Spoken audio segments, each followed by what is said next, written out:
रौनकपुर नाम का एक गांव था जिसमें एक बहुत सुंदर और विशाल आम का बाग था। वो बाग सभी गांव वालों के लिए था, जहां हर किसी को आम तोड़कर खाने की अनुमति थी। लेकिन अब हाल ही में कुछ दिनों से वो आम का बाग किसी सुंदर बाग की तरह नहीं रहा था, क्योंकि वहां पर एक भूत रहता था। एक दिन जब कुछ बच्चे वहां पर आम खाने आते हैं तभी नकुल और रिंकी, चलो इस बाग से आम तोड़कर आम खाते हैं। सुना है यहाँ के आम बहुत ही स्वादिष्ट और रसीले होते हैं। हाँ चिंटू और रिंकी, मेरे बाबूजी कहते हैं कि जब वो छोटे थे तभी वो इस गांव में आकर आम तोड़कर खाया करते थे। ये बाग हम सभी गांव वालों का बाग है, इसीलिए यहाँ पर सभी आकर मुफ्त में मजे से आम खा सकते हैं। चलो फिर नेकी और पूछ पूछ जल्दी जल्दी टूट पड़ते हैं इस बाग के ताजे और मजेदार आमों पर।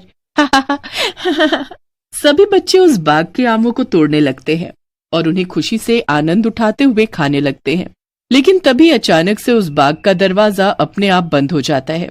अरे बाप रे, ये क्या? ये मुख्य दरवाजा तो बंद हो गया। अरे हम इस बाग से बाहर कैसे जाएंगे? मुझे तो बहुत डर लग रहा है। सूर्यास्त भी हो चुका है, अभी थोड़ी देर में अंधेरा भी हो जाएगा। दोस्तों, इस बाग की ये दीवारें भी कितनी ऊंची हैं। हम तीनों चाहकर भी इन दीवारों को पार करके यहाँ से बाहर नहीं निकल पाएंगे। काश हम बच्चे नहीं होते और बड़े होते तो हमारा कद भी बड़ा होता और हम इन दीवारों को पार करके बड़ी ही आसानी से चले जाते।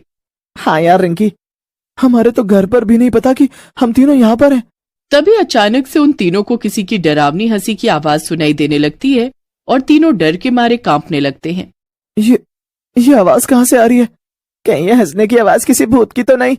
चुप कर चिंटू, कुछ भी मत बोल, मुझे भूतों से बहुत डर लगता है।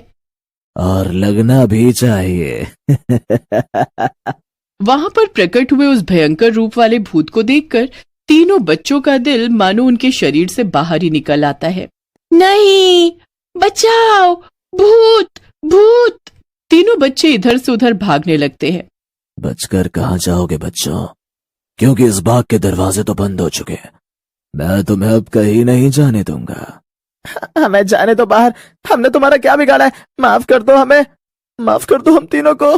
नहीं, तुम तीनों को कोई माफी नहीं मिलेगी, क्योंकि एक बार जो कोई भी इस बाग में आता है वो अपनी जान से हाथ धो बैठता है। इस बाग में जितने भी आम के पेड़ हैं उन सब पर लटके हुए आम कोई फल नहीं बल्कि इंसान है, जिन्होंने तुम तीनों की तरह इस बाग में, मेरे बाग में आने की जुर्रत की, और उन्हें मैंने उनकी उस जुर्रत के कारण सजा के तौर पर आम के फल में बदल दिया। क्या? इसका मतलब अब आप हमें भी आम के फल में बदल दोगे? सही समझा बच्चे, तो तैयार हो जाओ आम के फल में बदलने के लिए, जिसके बाद तुम तीनों फिर कभी इंसान नहीं बन पाओगे। नहीं नहीं। वो भूत उन तीनों बच्चों को अपनी काली शैतानी शक्तियों से आम के फल में तब्दील कर देता है और चिंटू, रिंकी और नकुल तीनों आम बनकर पेड़ पर लटके रह जाते हैं। बचाओ, हमें फिर से इंसान बना दो, हमें फिर से इंसान बना दो। हमसे बहुत बड़ी भूल हो गई जो हम इस बाग में आए।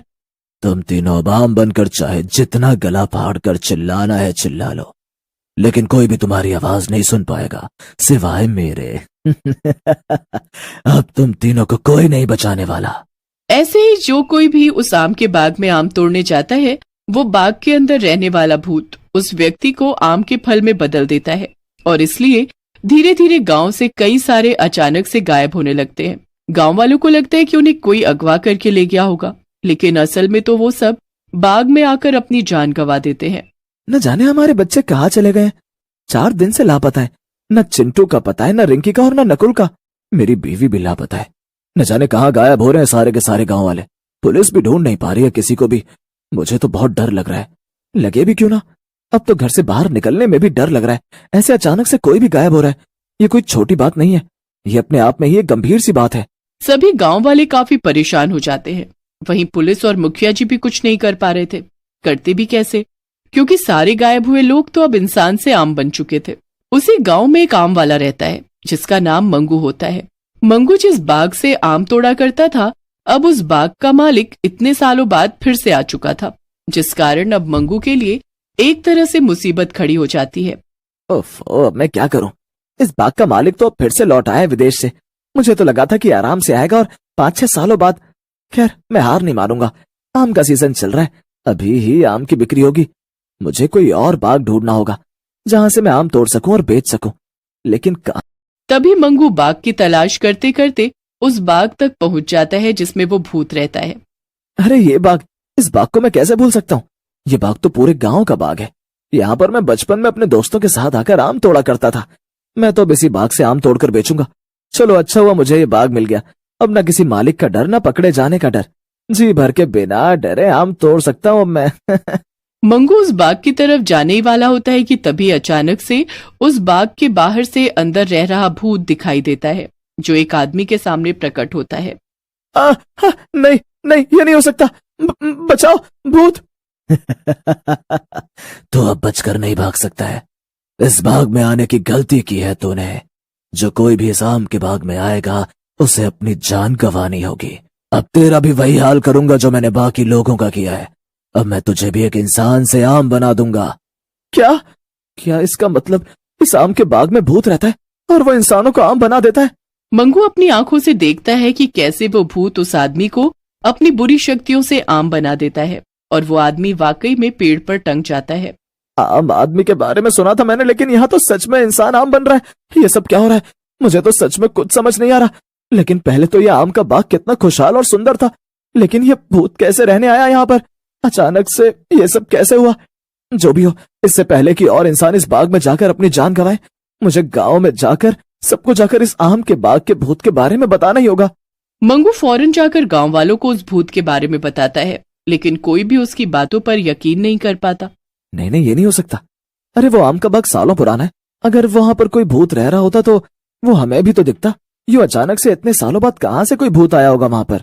हाँ सही कह रहा है। देखो मंगू, तुम हम सबको यूं इस तरह झूठी खबर देकर बेवकूफ मत बनाओ, वरना इसका अंजाम सच में बहुत बुरा होगा। ओफ, ये आप कैसी बातें कर रहे हैं भाई साहब? मैं भला आप लोगों को बेवकूफ क्यों बनाऊं? मैं सच कह रहा हूं, मेरा यकीन कीजिए। मैंने स्वयं अपनी आंखों से देखा है कैसे उस भूत ने अपनी काली शक्तियों से उस आदमी को एक आम बना दिया। हे भगवान, अगर तुम सच में ये झूठ नहीं कह रहे हो, इसका मतलब तो यही हुआ कि हमारे परिवार वाले भी उस आम के बाग में जाकर आम बन चुके हैं। नहीं, ऐसा नहीं हो सकता। अब हम क्या करेंगे? कैसे बचाएंगे अपने परिवार को? अब तो उस भूत को खत्म करने का एकमात्र उपाय ही है। लेकिन क्या? अब हम सबको एक साथ मिलकर उस आम के बाग में जाना होगा। एकता में बहुत ताकत होती है, और जब सभी गांव वाले एक होकर उस भूत का सामना करेंगे तब वो जरूर खत्म हो जाएगा। आपने बिल्कुल सही कहा भाई साहब। बस जल्दी से वो भूत वहां से चला जाए, फिर मैं उस आम के बाग से आम तोड़कर दूसरे गांव में दोगुने दाम में बेचूंगा और माला माल हो जाऊंगा। सभी गांववासी एक साथ मिलकर उस आम के बाग में जाते हैं। तभी वो भूत हवा में उड़ते हुए वहां पर आता है और गुस्से से कहता है, तुम सबने यहाँ एक साथ आकर मेरा काम बहुत आसान कर दिया। अब मैं तुम सबको एक साथ एक बार में ही अपनी शक्तियों से आम बना दूंगा। ऐसा कुछ नहीं होने वाला है, क्योंकि आज बुराई पर अच्छाई की ही जीत होने वाली है, चाहे कुछ भी हो जाए। ये तो तुम्हारा भ्रम है। जैसे मैंने तुम्हारे बच्चों और परिवार वालों को आम बना दिया, वैसे ही मैं अब तुम सबको भी आम बना दूंगा। बहुत सालों पहले मेरी एक एक्सीडेंट में मौत हो गई थी, लेकिन मुझे आम खाना बहुत पसंद था, इसीलिए मेरी जान आम में ही अटकी रही और मैं मरने के बाद अब यहीं रहने लगा। और जो कोई भी यहाँ पर आम तोड़ने आता, मैं उसे अपनी भूतिया शक्तियों से एक आम में परिवर्तित कर देता, और ये सिलसिला आज तक जारी है। क्या? अब जब मैं तुम सबको एक साथ आम बना दूंगा तो इस गांव में ज्यादा लोग नहीं बचेंगे और कोई इस बाग में आकर आम नहीं खाएगा, क्योंकि ये सारे के सारे आम सिर्फ मेरे हैं। ये बाग मेरा है। ये तुम्हारी गलतफहमी है, क्योंकि पिछले 100 साल से ये बाग पूरे गांव का ही है। यहाँ जिसकी मर्जी वो आकर आम तोड़कर खा सकता है।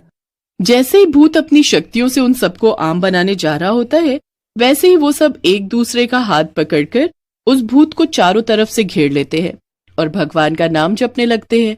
नहीं नहीं, मैं तुम सबको नहीं छोड़ूंगा। लौटूंगा, जरूर लौटूंगा मैं। ये आम का बाग मेरा है, सिर्फ मेरा। जिसे सुनकर उस भूत के कान से खून निकलने लगता है और वो अब मिट्टी में बदलने लगता है।